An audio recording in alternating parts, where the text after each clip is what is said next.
Elle était célèbre pour ses garages, ses restaurants et ses actes de violence.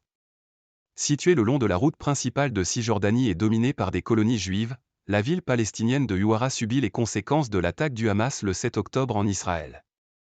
Huwara, c'est fini. Il n'y a pas d'avenir pour cette ville. Devant les carcasses sanguinolentes des vaches et moutons pendus par des crochets à l'extérieur de sa boucherie, Nidal Jebour résume un sentiment généralisé: Huwara dépérit, Huwara meurt à petit feu. La boucherie de Monsieur Jebour est située sur la route 60, qui traverse la Cisjordanie occupée du nord au sud et coupe en deux cette ville de 7000 habitants.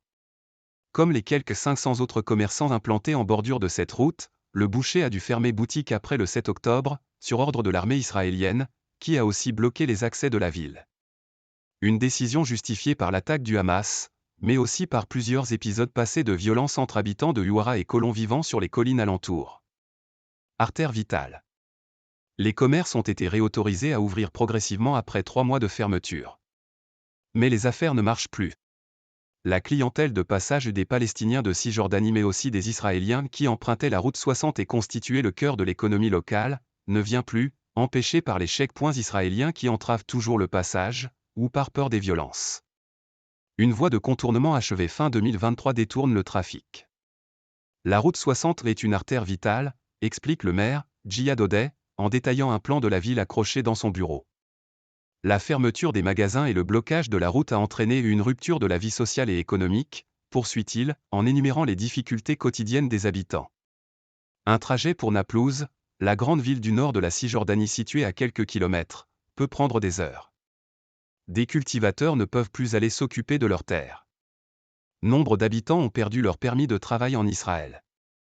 Huwara, c'est la mort, lâche Jamila Andan, une paysanne de 74 ans en robe traditionnelle qui fait paître ses moutons près de sa maison. Jour après jour, la situation empire, dit cette mère de 12 enfants, surtout effrayée par les attaques des colons qui descendent des collines pour nous crier dessus et nous jeter des pierres. Violence récurrente. Certaines colonies juives surplombant Huwara jugées illégales au regard du droit international, comme celle d'Yitzhar, comptent parmi les plus radicales de Cisjordanie. Au cours des 2 dernières années, les incidents violents se sont multipliés. Au moins 4 Israéliens ont été tués l'année dernière par des Palestiniens à Huwara, entraînant des expéditions de représailles. En février 2023, après la mort de 2 frères de la colonie de Harbraka, abattus dans leur voiture, des centaines de colons avaient investi Huwara, détruisant des magasins, brûlant des dizaines de voitures et terrorisant la population. Le garagiste Motaz Kasraoui garde un souvenir acéré de cette soirée. Des voitures complètement calcinées jonchent encore son parking.